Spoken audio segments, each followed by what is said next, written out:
Kalau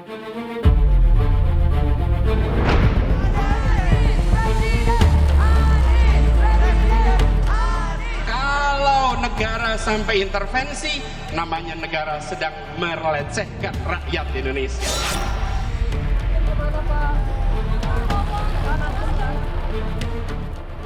Presiden itu begitu akan berakhir, maka tidak terlalu jauh melibatkan diri dalam suka atau tidak suka dalam perpolitikan.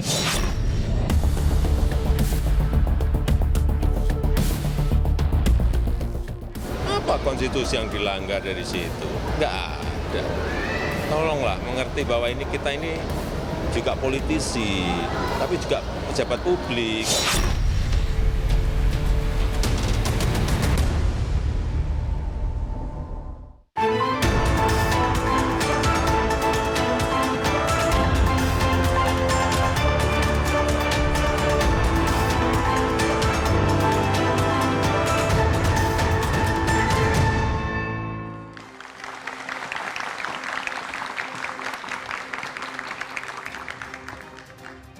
Selamat malam saudara, Anies Baswedan meminta negara tak campur tangan pada pemilu 2024 mendatang.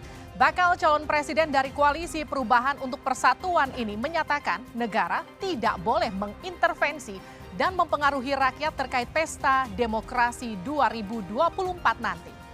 Negara diminta netral dan imparsial. Presiden Jokowi dicurigai menginisiasi berbagai pertemuan dengan Ketua Umum Partai Koalisi Pendukung Pemerintah. Salah satunya di kantor DPP PAN dan Istana Kepresidenan. Kuat dugaan berbagai pertemuan tersebut dilakukan guna menggalang kekuatan jelang Pilpres tahun depan. Mengapa Anies Baswedan meradang? Lantas benarkah Presiden Jokowi turun gelanggang dan ikut campur guna menentukan siapa pasangan yang akan didukung di Pilpres mendatang? Kita akan bahas bersama dengan sejumlah narasumber pada malam hari ini. Tepuk tangan untuk semua narasumber saya. Yang pertama Adian Napitupulu, Wakil Ketua Koordinator Tim Relawan PD Perjuangan. Selamat malam Bang Adian. Selanjutnya Ade Irfan Pulungan, tenaga ahli utama KSP. Selamat malam Bang Ade. Assalamualaikum warahmatullahi wabarakatuh. Waalaikumsalam. Herzaki Mahendra Putra, Koordinator Juru Bicara Partai Demokrat. Selamat malam. Waalaikumsalam. Dan Saan Mustafa, Ketua DPP Partai Nasdem. Pak Saan, selamat malam. Juga teman-teman mahasiswa dari UPN Veteran Jakarta, Universitas Pancasila, Universitas Atmajaya, Universitas Negeri Jakarta, UHAMKA, dan UIN Syarif Hidayatullah Jakarta. Saudara, inilah Dua Arah. Saya Liviana Charlisa.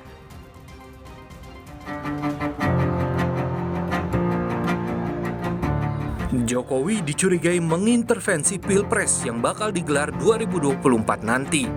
Bakal calon presiden dari Koalisi Perubahan untuk Persatuan, Anies Baswedan, sampai menyatakan negara tidak boleh ikut campur dalam pemilihan presiden 2024 mendatang.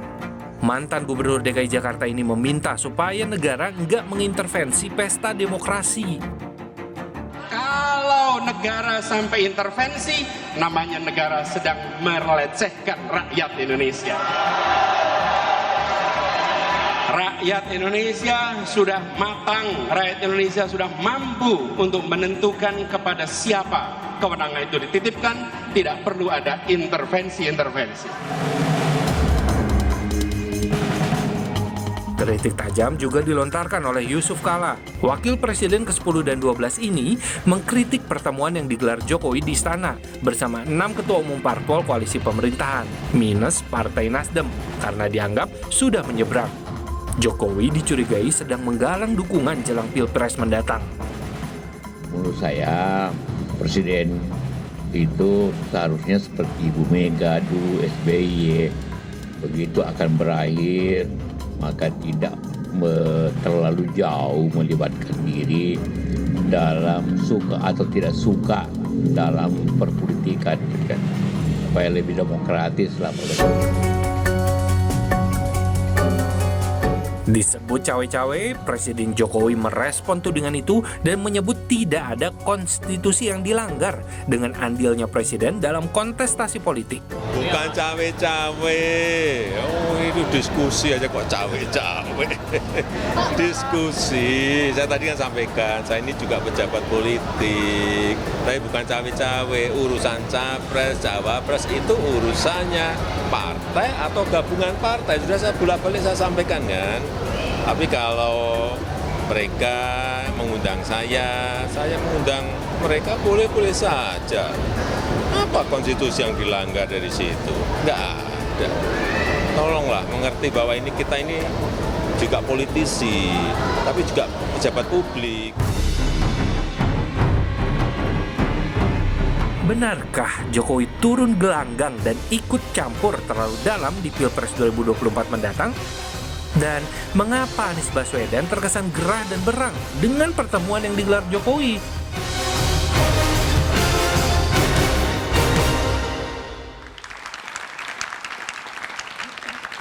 Saudara, inilah dua arah Jokowi turun gelanggang, Anies Baswedan meradang. Pertanyaan saya pertama ke Bang Saan. Jadi kenapa Anies Baswedan terkesan meradang dengan tudingan Presiden turun gelanggang? Ya, saya pertama ingin menyampaikan dulu ya posisi saya sebagai fungsionaris Partai Nasdem. Ada dua hal. Yang pertama, Nasdem masih dalam posisi bagian dari koalisi pemerintah. Dari periode pertama Jokowi sampai periode kedua, bahkan sudah berkomitmen untuk mengawal sampai akhir. Itu satu. Nah yang kedua, Nasdem dalam rangka mempersiapkan pemilu 2024 yang akan datang 14 Februari, dari sekarang memang sudah mendeklar calon presiden dan sudah membangun koalisi. Namanya Koalisi Perubahan dan Persatuan. Nah dalam konteks Nasdem sebagai koalisi pemerintahan untuk mengawal dan mendukung jalannya pemerintahan Pak Jokowi, tentu Nasdem ingin Jokowi di akhir masa jabatannya tidak hanya sukses sebagai kepala pemerintahan dengan berbagai program kebijakan yang mendapatkan tingkat kepuasan yang tinggi dari berbagai survei, tapi juga Nasdem berkepentingan agar Pak Jokowi juga sukses sebagai kepala negara. Sebagai seorang negarawan ketika mengakhiri masa jabatannya sebagai kepala pemerintahan mendapatkan kepuasan yang tinggi dan juga sebagai kepala negara dia menjadi seorang negarawan. Saya potong. Jadi gini, kenapa terkesan Anies Baswedan meradang ini karena memang semata-mata Nasdemnya tidak diundang di istana kemarin, jadi terkesan ini murni Pilpres 2024 yang dibahas atau memang ada maksud lain? Tapi nanti dijawab. Kita akan putarkan dulu pernyataan dari Surya Paloh, ini dia. Ya saya bisa pahamin itu, pasti Pak Jokowi menempatkan positioning beliau barangkali sebagai pemimpin koalisi partai-partai pemerintahan ya. Dan beliau tidak menganggap lagi Nasdem ini di dalam koalisi pemerintahan untuk sementara ya. Jadi betul Nasdem udah nggak dianggap lagi sama Pak Jokowi, jadi nggak diundang? Nggak diundang itu kan tidak diundang itu kan dalam konteks apa koalisi untuk pemilu 2024 yang akan datang. Ini ya gitu ya saya tegaskan. Kalau dalam konteks misalnya koalisi pemerintahan kan menteri masih ada di sana. Menteri-menteri Nasdem masih bekerja dengan baik. Bahkan Menteri Pertanian diangkat menjadi Menteri Adi Iterin, Menperin, Perindustrian. Artinya menteri masih ada di sana. Nah ketika menteri-menteri masih ada di sana, artinya posisi Nasdem di pemerintahan masih. Nah yang tidak diundang itu dalam konteks pemilu 2024 yang akan datang. Karena udah punya koalisi sendiri kan gitu. Jadi Anda meyakini bahwa apa yang dibahas dengan 6 parpol kemarin itu murni soal Pilpres mendatang, bukan juga soal politik kebangsaan yang seperti ini dikaitkan oleh pemerintah? Itu jelas ya memang. Bang Adian coba tolong tanggapi. Betulkah demikian Nasdem sudah nggak dianggap lagi sama Pak Jokowi? Jadi kemarin nggak diundang? Benar yang Bang Saan bilang bahwa menteri masih ada kan Bang? Masih lah menteri kita. Komplit kan? Tiga masih komplit. Kalau penghargaan itu adalah keberadaan menteri-menterinya masih. Masih dihargai, bahwa kemudian Surya Paloh berbicara seperti itu ya mungkin gimana ya. Kita bercermin pada apa yang paling rasional yang bisa kita pakai untuk menghitung peluang dan kemungkinan. Kalau yang paling rasional itu survei, ya memang tertinggal jauh Aniesnya. Hari ini misalnya kalau kita pakai survei hari ini SMRC ya, Ganjar 38, Prabowo 31, kalau tidak salah Anies 19. Ya dengan angka seperti itu ya wajar meradang. Jadi meradangnya tidak karena pertemuan itu menurut saya, tapi memang angkanya nggak naik-naik. Tapi tadi Pak Surya Paloh kan juga sempat menyatakan gini Bang Adian, ya Nasdem mungkin memang sedang tidak dianggap oleh Pak Jokowi. Itu ada nada kekecewaan di sana, betul memang benar-benar nggak dianggap lagi? Kalau menurut saya betul yang Bang Saan bilang, menterinya masih ada ya berarti masih dianggap. Tapi kalau kita berbicara malam ini memperdebatkan perasaan Surya Paloh, mahal betul lah forum ini gitu loh. Masa perasaan Surya Paloh harus kita bawa sampai ke televisi? Oke, saya ke Bang Herzaki. Bang, saya menyimak beberapa postingan media sosial, diantaranya itu dari Bang Jansen yang isinya Mas Pram waktu itu mention ketika Pak SBY masih menjabat, janganlah pakai istana buat bicara Pilpres. Nah itu kemudian menyindir apa yang dilakukan Pak Jokowi. Segitu keras ya sekarang ya Demokrat ke pemerintah? Begini ya, perlu diluruskan dulu ya. Kalau waktu itu Pak Pramono bicara mengenai bagaimana agar Pak SBY tidak membahas isu terkait partai katanya di sana. Ya kan, meskipun kemudian kenapa Bang Jansen posting itu, ya itu mengingatkan. Ini orang yang sama berada di setcap ini gitu kan. Seharusnya bisa menjadi orang pertama yang mengingatkan Pak Joko Widodo. Jika dianggap dulu ada kesalahan, jika gitu. Tapi kami juga ingin menjelaskan gini. Narasi yang berkembang akhir-akhir ini sepertinya ada misleading gitu. Ada mispersepsi. Tidak bisa membedakan antara kehidupan pribadi seorang presiden dengan personifikasi kekuasaan. Beda ya, kalau misalnya di istana Pak Jokowi melakukan kegiatan pribadi, ya memang itu tempat tinggalnya beliau. Misalnya nih, waktu itu bawa anaknya cucunya jalan-jalan. Kemudian waktu itu main tinju-tinjuan, kan begitu kan pakai sarung tinju. Ya sama Pak SBY dulu juga bermain voli di tengah kesibukannya dia, ngajak para pengawalnya main voli karena beliau suka main voli sejak dulu. Tapi nah itu kan satu hal karena memang itulah tempat tinggal beliau gitu. Jadi jangan kemudian dilarikan ke situ. Tapi yang menjadi masalah adalah pada saat kita berbicara mengenai personifikasi kekuasaan, istana negara dipakai saat tidak lagi imparsialitas gitu. Oke, tapi kan Pak Jokowi juga tadi menyatakan gini, maklumilah, saya juga politisi. Beda nih, beda. Bebas. Ke Pak SBY dulu juga ada setgap, parpol juga dikumpulkan, tetapi berbicara mengenai kebijakan-kebijakan pemerintah dan bagaimana bisa dikawal di parlemen maupun di lapangan oleh para parpol pengusung. Nah, kalau misalnya itu yang terjadi di istana kemarin, ya itu sah-sah saja, wajar-wajar saja. Hanya kan kemudian ada pertanyaan nih, loh kalau memang ini partai pengusung pemerintah berbicara mengenai program saat ini, mengapa ada satu yang tidak diundang, itu kan satu. Yang kedua kemudian ternyata Pak Jokowi sendiri yang mengaku. Ya nanti kalau Nasdem diundang kan dia kan sudah beda koalisi. Oke, Bang Ade memang ada konstitusi nanti yang ketahuan dong strategi dari koalisi yang lain. Ini kan bukan dari kami loh, ini Pak Jokowi loh yang bicara langsung loh. Ya? Jangan dijawab dulu deh, nanti aja usai jeda di Duara. Oke.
bersama kami di Dua Arah. Saya langsung ke Bang Ade. Jadi adakah konstitusi yang dilanggar dengan Jokowi mengumpulkan ketum parpol di istana? Seharusnya jangan tanya saya, tanya sama Mas Erjaki. Ada nggak dia langgar? Jadi gini Mbak Lipi, saya merasa orang yang, ya boleh saya katakan saya turut bangga ya, mendengarkan penjelasan langsung dari Presiden Jokowi terhadap polemik perdebatan yang ada. Kenapa 6 ketum parpol itu diundang? Jadi saya mendengarkan karena pada saat itu kami diterima oleh Presiden P3. Presiden mengatakan, saya tidak membicarakan cawe-cawe, mengintervensi partai politik, tidak. Yang saya diskusikan adalah bagaimana ke depannya setelah kepemimpinan saya ada kelanjutan leader kepemimpinan di Republik ini. Membicarakan bonus demografi, membicarakan tentang sekarang ini kita sebagai negara berkembang, bagaimana lompatan-lompatan yang harus kita lakukan untuk menjadi negara maju. Kesempatan kali inilah yang harus kita bisa himpun bersama. Makanya diajak itu berdiskusi 6 partai politik. Tapi kalau dihimpun bersama kenapa nggak Nasdem nggak diajak? Kan Nasdem masih jadi bagian dari partai koalisi. Kalau nggak bicara soal pertanyaan saya begini, kembali lagi saya menyampaikan. Pertanyaan saya, apakah ketika Nasdem yang kita sudah sama-sama ketahui dan kita menghormati telah menentukan pilihannya, sikapnya, mengambil posisi Anies Baswedan sebagai capres, sudah menentukan visinya. Artinya bukan bahas politik kebangsaan dong di istana, artinya bahas pilpres ke depan dong. Oh enggak, itu kamu salah menafsirkan lagi, keliru lagi. Ya kan kalau di terakhir ya pernyataan Pak Jokowi ya, bahwa kenapa Nasdem nggak diundang. Karena pertama karena Nasdem sudah punya koalisi dengan Demokrat, PKS dan sudah punya calon presiden. Nah kalau diundang nanti strategi-strategi untuk ke depan bisa bocor kan, gitu kan. Artinya memang kemasan ya, kemasan yang disampaikan oleh Bang Irfan ya, Bang Ade ini bahwa ini dalam konteks bicara makroekonomi dan sebagainya itu kan kemasan saja. Itu kemasan aja. Sebenarnya sih bicara memahami, soal pilpres ya kalau mendatang kalau misalnya bicara dalam konteks misalnya bagaimana sisa masa jabatan pemerintahan yang beberapa tahun ke depan akan habis ya gitu kan di 20 Oktober. Bagaimana mengakselerasinya, bagaimana nanti mengantisipasi program-program strategis nasional yang kalau misalnya pergantian masa kepemimpinan apakah berlanjut atau tidak seperti IKN macam-macam dan tentu koalisi pemerintahan diajak semua harusnya diajak semua karena gini loh saya juga memberikan catatan ya. Bang Ade, jadi presiden cawe-cawe? Enggak, dia bekerja bahwa kemudian dia harus memastikan tidak ada 1 rupiah pun uang yang sudah dipakai untuk membangun IKN, membangun infrastruktur lain yang dalam proses pembangunan belum berhenti sampai sekarang, mungkin multi-year sampai 2024, 2025. Dia harus memastikan itu berjalan, itu merupakan kewajiban dia. Tidak boleh ada 1 rupiah pun uang rakyat yang sia-sia. Untuk itu dia harus berbicara tentang keberlangsungan dan keberlanjutan itu. Problemnya mungkin ya. Mungkin karena Koalisi Perubahan sudah mengatakan bahwa mereka adalah antitesanya Jokowi. Dan tidak pernah ada pernyataan secara tegas bahwa mereka bersedia melanjutkan itu. Sementara di sisi lain Jokowi punya kewajiban. Ada sekian ratus triliun nih yang harus kita jaga tetap berjalan. Jangan sampai jalan sudah dibangun 50 km tinggal 30 lagi ganti presiden nggak kelar-kelar. Kira-kira sederhananya seperti itu. Bang Zaki, benar nggak sih Koalisi Perubahan itu antitesanya Pak Jokowi? Ya, kalau kita tidak terjebak dalam konteks itu ya gitu. Karena bagaimanapun kita ini kan Demokrat, Nasdem, PKS, keliling-keliling di Indonesia. Dalam beberapa tahun terakhir kita cermati ternyata banyak aspirasi yang menginginkan perubahan. Ya perubahan tentunya perbaikan, bukan hanya sekedar berubah gitu. Bagaimanapun apa yang sudah dicapai oleh Pak Joko Widodo dan pemerintahannya, termasuk teman-teman Nasdem di pemerintahan saat ini, yang baik-baik tentu kita apresiasi gitu. Hanya saja kami mencermati ada beberapa hal yang perlu kita kritisi dan kita perbaiki ke depannya. Makanya kenapalah kemudian kami menginisiasi bersama teman-teman Nasdem dan PKS itu membentuk koalisi perubahan. Misalnya nih terakhir Mas Anies sudah menyampaikan terkait kita bicara mengenai kemiskinan. Ini sederhana ini, kemiskinan misalnya di era Pak SBY diwarisi Ibu Megawati itu angka kemiskinan 36 juta. juta. Oke. Alhamdulillah dalam 10 tahun hampir 10 juta bisa dikurangi, tinggal 27 juta. Pak Jokowi dalam waktu 5 tahun itu angkanya antara 24, 26, 28 juta. Hampir nggak ada pergerakan signifikan. Ini contoh. Bagi kami ini adalah contoh ada prioritas yang menurut kami perlu diperbaiki versi kami gitu kan. Kemudian yang kedua misalnya terkait dengan biaya hidup yang tinggi, terkait dengan harga sembako yang terus melonjak. Ini kan banyak hal. Lalu Tapi kalau bicara dibilang mengenai antitesa itu pengangguran. enggak juga ya? Ya kalau kami sih gini, bicara mengenai pembangunan atau tokoh, tidak bicara mengenai antitesa atau apa. Karena bagaimanapun tadi, ya Pak Jokowi mengakui kan, Ibu Sri Mulyani 2018, bahwa pembangunan di era Pak Jokowi itu menggunakan plan MP3EI yang dirancang di era Pak SBY. Dan Pak SBY juga mengakui bahwa beliau merupakan kelanjutan dari Ibu Mega, Pak Jadi Gus kalau Dur, dibilang dan juga antitesa nggak juga tuh, Bang sebelumnya Adian? gitu loh. Ya, mereka boleh membantah, tapi kemarin kan kader Demokrat yang sebelumnya kemudian Demokrat salah. Kader Nasdem yang kemudian setelah bicara antitesa, Anies kan antitesa Jokowi. Berapa waktu kemudian dia diberhentikan toh kalau tidak salah.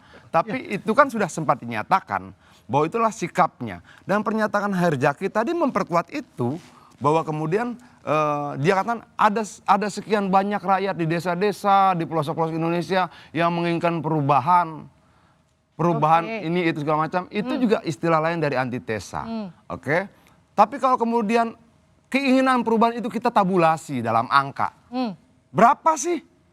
Dan itu keluar dalam bentuk survei 19,7%.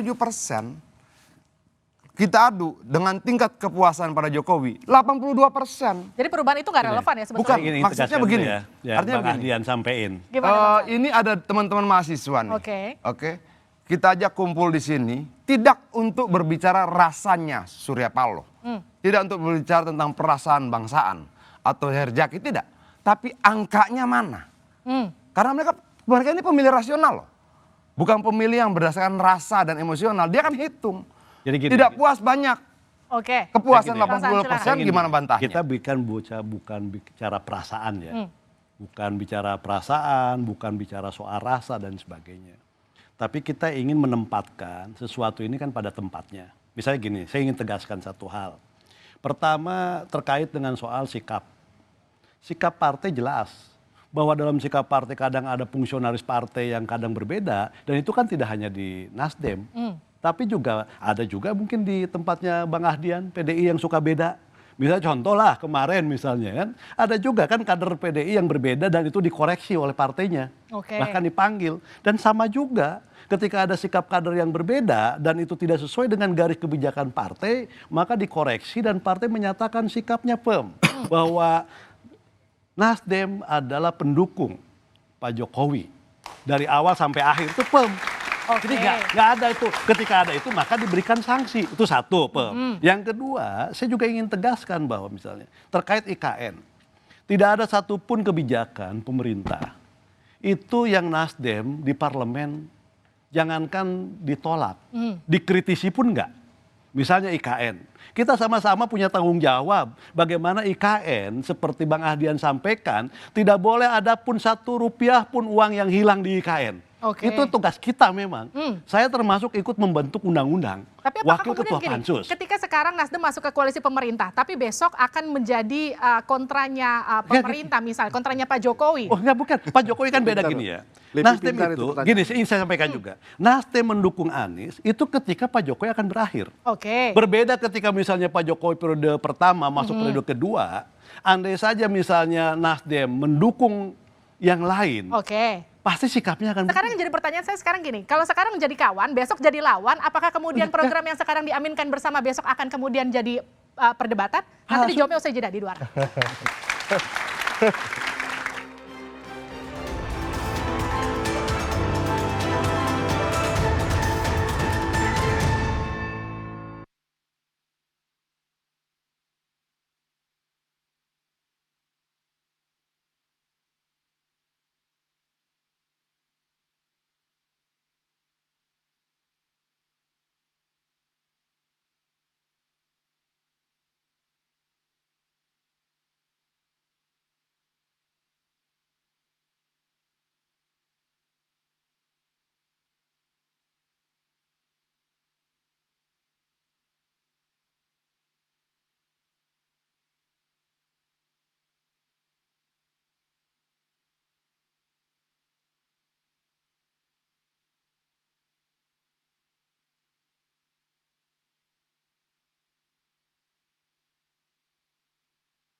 kembali bersama kami di Dua Arah. Pertanyaan saya langsung ke Bang Saan. Jadi kalau sekarang Nasdem masih ada di koalisi Jokowi dan kemudian mendukung program pemerintah, mungkin nggak ketika nanti ada di barisan koalisi perubahan akan justru mendebat program pemerintah yang didukung sekarang? Ya, pertama Pak Surya sudah menyampaikan ya bahwa hakikat manusia itu kan tidak ada yang sempurna. Sehebat apapun dia seorang pemimpin, pasti ada sisi-sisi yang lemahnya. Nah karena itu dalam konteks keberlanjutan pemerintahan Pak Jokowi, Pak Surya selalu menyampaikan ada yang namanya kelanjutan, kontinuitas. Ada yang namanya koreksi terhadap kekurangan itu tadi. Nah kontinuitas dan koreksi itu menjadi hal yang penting. Yang kedua, tadi sampaikan apakah nanti ketika misalnya ditakdirkan, misalnya koalisi perubahan, Pak Anies jadi presiden, walaupun tadi kata Bang Ahdian surveinya selalu Pak Ganjar yang di atas, Allah nakdirkan misalnya Pak Anies jadi presiden. Kan Nasdem juga selain mendukung Pak Jokowi secara personal sebagai seorang presiden, kan ikut juga dalam merumuskan kebijakan, program. Dan nggak mungkin juga Nasdem yang sekian 10 tahun bersama dengan Pak Jokowi, mengawal program Pak Jokowi, mengawal kebijakan Pak Jokowi, begitu saja menegasikan. Itu kan sama dengan menegasikan diri sendiri. Apa yang dilakukan bersama-sama, kok dinegasikan. Jadi rasanya tidak mungkin untuk melakukan rasanya tidak mungkin Bang Adian. Nasdem nanti kemudian akan menegasikan apa yang sekarang didukung di program pemerintah nanti ke depan di koalisi perubahan. Ya kalau gitu kita browsing saja. Di Google misalnya berapa banyak pernyataan Anies yang mengatakan akan melanjutkan program Jokowi. Dikit, hampir nggak ada. Oke, tanya rakyat. Hasilnya adalah jeng-jeng. Anies Baswedan cuma 27% yang percaya akan melanjutkan program Jokowi. Dari data googling tidak ada, sangat minim, hasil surveinya begitu. Rakyat menganggap bahwa hanya 27% lah Anies Baswedan akan melanjutkan program Jokowi. Artinya ini sudah menjadi pendapat publik. Bagaimana membantahnya? Dengan 10 kali pidato gitu, 12 kali pidato gitu, rakyat sudah melihat seperti itu. Kalau kita mau berdebat, angka kalian mana? Ada nggak? Gitu loh. Kasih dong angka, bahwa angka-angka saya salah. Kalau lawan survei dengan survei, lawan buku dengan buku, lawan data dengan data. Biar perdebatan kita fair. Jangan sampai kita kasih data, kalian kasih rasa. Itu tidak fair. Nah datanya begitu. Rakyat mengatakan hanya 27% rakyat Indonesia yang percaya Anies akan lanjutkan program Jokowi. Bantahlah pernyataan rakyat itu dalam survei. Bang Zaki, jadi betul-betulkah nanti akan dirombak total apa yang dikerjakan Pak Jokowi 10 tahun kalau Anies memimpin? Ya, kita melihat di sini ada beberapa prioritas, ya tentu akan ada penyesuaian. Dalam konteks ini akan ada perubahan. Tadi kita bicara mengenai kemiskinan, kita bicara mengenai biaya hidup yang tinggi, bicara mengenai harga bahan pokok yang terus melambung, kita bicara mengenai pengangguran. Kan Bang Adian bilang data dibantah dengan data. Saya sudah kasih data kemiskinan, nah sekarang saya kasih ini data pengangguran. 5 tahun era Pak Joko Widodo ada 140.000 pengangguran yang bisa hilang. Alhamdulillah nggak nganggur lagi, dapat kerjaan.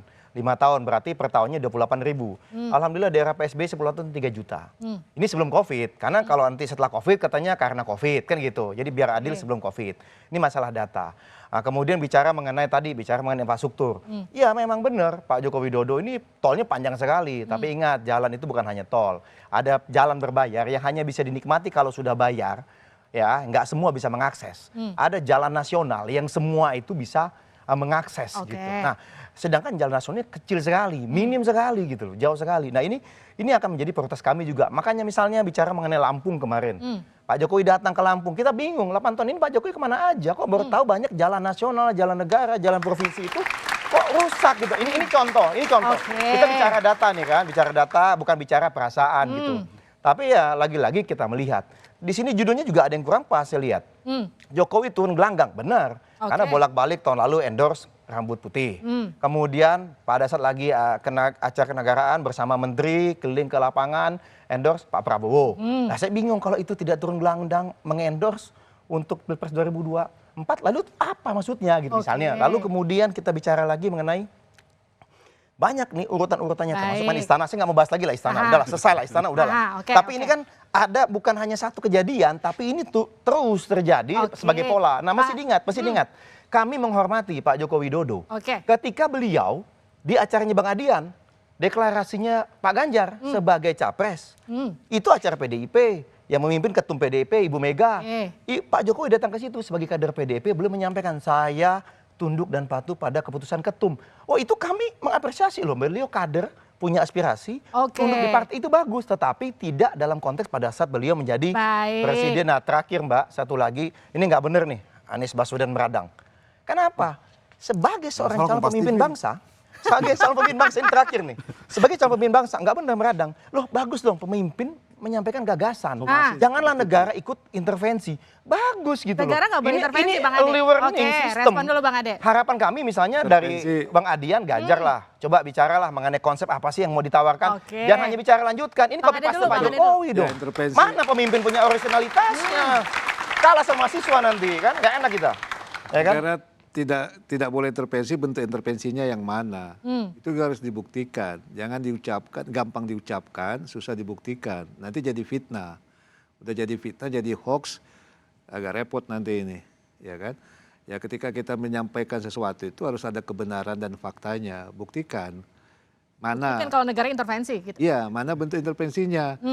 Nah negara ini kan dalam satu kesatuan negara kan tidak bisa melihatnya juga secara parsial gitu. Nah mana bentuk intervensinya gitu? Apa yang menjadi pembenaran adanya bentuk intervensi itu? Oke, Bang Zaki, apa bentuk intervensinya emang? Loh, tadi menyimak nggak sebenarnya? Mohon maaf, Bang Ade Irfan menyimak nggak pidatonya Pak Anies Baswedan, capres kami Koalisi Perubahan? Ya. Saya bilang mana bentuknya, jangan hanya gampang diucapkan. Nah inilah, kalau nggak nonton komen susah ini, susah gitu. Karena apa? Jelas-jelas Pak Anies Baswedan itu menyampaikan sebagai orasi, tapi tidak bisa jangan sampai negara intervensi kan begitu. Bahaya kalau sampai negara intervensi. Loh, beliau ini early warning system, bagus pemimpin punya gagasan. Itulah konsep beliau mengenai demokrasi. Jadi di warning nah sama kami Pak nunggu, Anies nih, Bang Adian. misalnya. Pak Ganjar, Pak Prabowo, apa nih ide-ide terhadap demokrasi pembangunan ke depan? Jangan hanya copy paste Pak Jokowi. Ini bukan Pak Jokowi periode 3. Pemimpin harus punya originalitas dong. Apa itu? Ini bukan Pak Jokowi periode ketiga, jadi bukan jangan copy paste apa yang sudah dilakukan Pak Jokowi nanti kalau Pak Ganjar menang. Lanjutkan boleh, karena kan bagian dari... Enggak kan pernyataan dia kan semakin menguatkan bahwa memang tidak ada niat melanjutkan program Jokowi kan. Itu sudah semakin dia berbicara, semakin rakyat akan melihat sangat telanjang, sangat nampak. Kalau pilih Anies, program Jokowi tidak akan berlanjut. Artinya kalau perjalanan pembangunan jalan sudah hampir sampai ke ujung sana, hati-hati berhenti kalau Anies menang. Kenapa? Pernyataannya sekali lagi begitu. Berkali-kali, diulang. Kalau menurut saya, rubah materi kampanyenya. Kalau memang surveinya Anies mau naik, dia kutip Lampung itu APBN, APBD atau apa gitu loh. Itu juga harus jelas biar rakyat clear melihatnya. Ini yang saya katakan bahwa penting bagi kita bercerita itu utuh. Jangan ambil sepenggal lalu rakyat kita manipulasi dengan data yang tidak komplit. Kalau dikatakan bahwa Anies bilang negara jangan intervensi, benar. Tidak boleh intervensi. Makanya apa yang dilakukan Jokowi sudah benar. Dia tidak mengintervensi siapa-siapa. Tapi bahwa dia tidak mau ada program yang tertunda karena berbagai macam alasan, tidak mau berjudi dengan uang yang dihasilkan dari rakyat, itu juga sikap kenegarawanan dan sikap seorang pemimpin yang baik. Itu clear kok. Itu loh. Nah, yang jadi pemikiran saya begini misalnya. Kalau kita pakai angka survei, selisih Anies 19, Prabowo 31. Selisihnya berapa banyak? Anies 19, kemudian Ganjar 39. Selisihnya hampir 20% ya. Ngejarnya gimana? Jadi menurut Anda apa yang kemudian ditudingkan oleh Herzaki ini adalah upaya karena memang secara survei aja udah jauh banget. Bukan. Kalau mereka harus evaluasi. Saya ingin sampaikan. Mereka harus evaluasi materinya. Gini loh, materi mereka bahwa mereka adalah antitesa Jokowi, mengkritik kebijakan Jokowi itu akan head to head dengan hasil survei 82% kepuasan rakyat pada Jokowi. Kalau mereka tidak melihat itu dan tetap dengan gaya style seperti ini, tidak memberikan jaminan pada rakyat bahwa kalau kami menang, program Jokowi berlanjut, itu akan berdampak pada survei Jadi mereka gitu loh. Oke, tudingan antitesa ini justru menurunkan elektabilitas Anies Baswedan. Nanti dijawabnya usai jeda di dua arah.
Bersama kami di dua arah. Saudara, kita langsung ke Pak Saan. Jadi kalau tadi Bang Adian mengatakan bahwa apa yang kemudian dilakukan Anies Baswedan sebagai antitesa Jokowi itu menurunkan elektabilitas, ya tanggapan Nasdem? Ya, pertama saya ingin koreksi lah. Itu bukan soal terminologi antitesa. Kan, Oke. gitu. Yang kedua gini, yang soal survei itu ya, apa fluktuasi dalam survei, dinamika dalam survei itu kan hal yang biasa. Anies juga pernah kok di awal tahun 2023 surveinya hampir dengan Pak Ganjar dekat, bahkan melampaui Pak Prabowo. Itu hal biasa. Ini kan masih panjang. Perjalanan menuju 2024, 14 Februari ini masih panjang. Maka selama perjalanan masih panjang, namanya fluktuasi dalam survei itu hal yang biasa. Dan bagi kami itu dijadikan sebagai alat tentu untuk evaluasi, untuk proyeksi. Jadi tetap kan. Jadi tidak jangan apa istilahnya overestimate dulu bahwa seakan-akan hari ini sudah menjadi pemenang. Jangan Ini kan kepedean, menurut ya, Anda. itu Oh, Bang Adian jangan kepedean, yang jangan kedua gini, kebangsaan. Mbak, saya ingin tegaskan satu lagi. gini Saya loh. ingin tegaskan satu yang kedua nih ya. Gini, Saya ingin sampaikan, pemerintah dan negara dalam konteks 2024 yang akan datang, harusnya bisa memastikan bahwa pemilu itu berjalan dengan baik. Pemilu itu berjalan transparan, akuntabel, sehingga proses penguatan kepada demokrasi itu terjadi.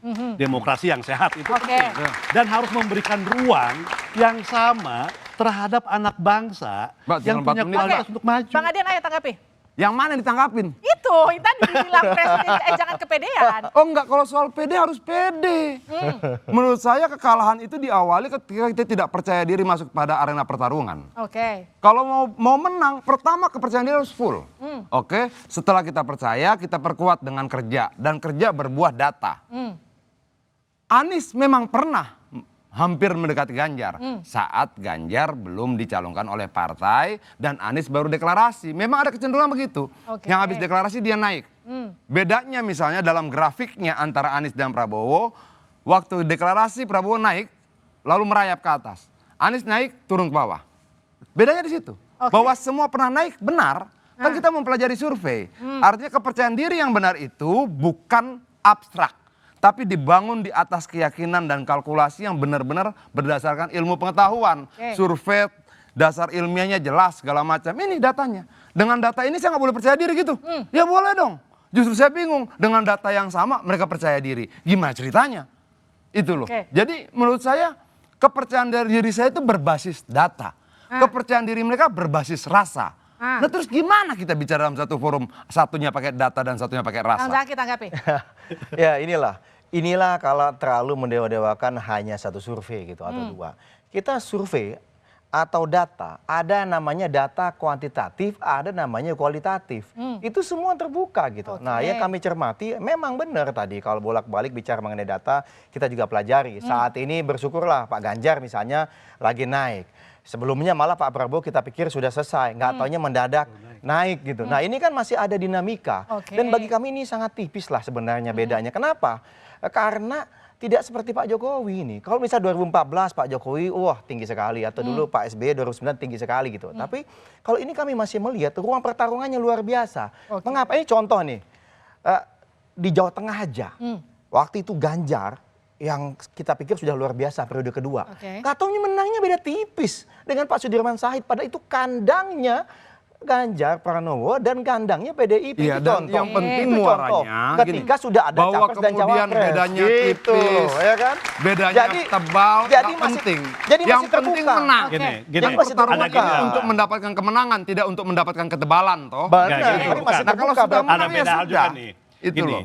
dalam Pilpres itu kan 50% plus 1. Sampai hari ini belum ada yang menyentuh angka 40%. Jangankan 50%, menyentuh angka 40% aja belum ada. Artinya potensi misalnya untuk meningkatkan tren elektabilitas, bahkan untuk adanya potensi 2 putaran, dengan 3 calon presiden itu sangat lebar sekali. Dan itu semua data. Oke, kalau dari data sekarang yang akan masuk putaran kedua siapa? Ini kan dari data per hari ini. Jadi gini. Kita jangan berbicara data besok yang belum ada datanya. Dengan data per kita hari juga ini jangan yang akan masuk pada putaran 2 siapa? Jadi gini loh, ada undecided voter. Ya. Ini kan masih banyak juga. Kalau saya kan Undecided belajar voter terakhir saya itu juga saya masih belajar 6,7%. Gini loh, saya kan masih banyak data survei juga. Ada data-data survei. Nah dipaparkan Bang. Data survei. Biar kita mengadu punya data survei dengan pribadi. data. Survei kita juga punya, artinya kita punya data. punya Oke. ini. Artinya gini, artinya kenapa kita juga yakin? Seyakin Bang Ahdian, Oke. karena kita juga punya data. Yang Walaupun tidak hari ini pernah kita disampaikan ke publik. hari Oke. ini ada di posisi Baik. ketiga, tetap kita punya Saya mau data ke Bang yang Ade dulu. benar. Saya mau ke Bang Ade dulu terakhir. Bang Ade, jadi bagaimana kemudian kalau tadi Bang Saan katakan gini, pemerintah harus netral nanti di Pilpres, jangan timpang sebelah. Itu gimana caranya? Kepentingan pemerintah adalah ke depannya bagaimana bangsa kita ini, masyarakat kita ini bisa dihargai di global, bisa dihargai di dunia internasional.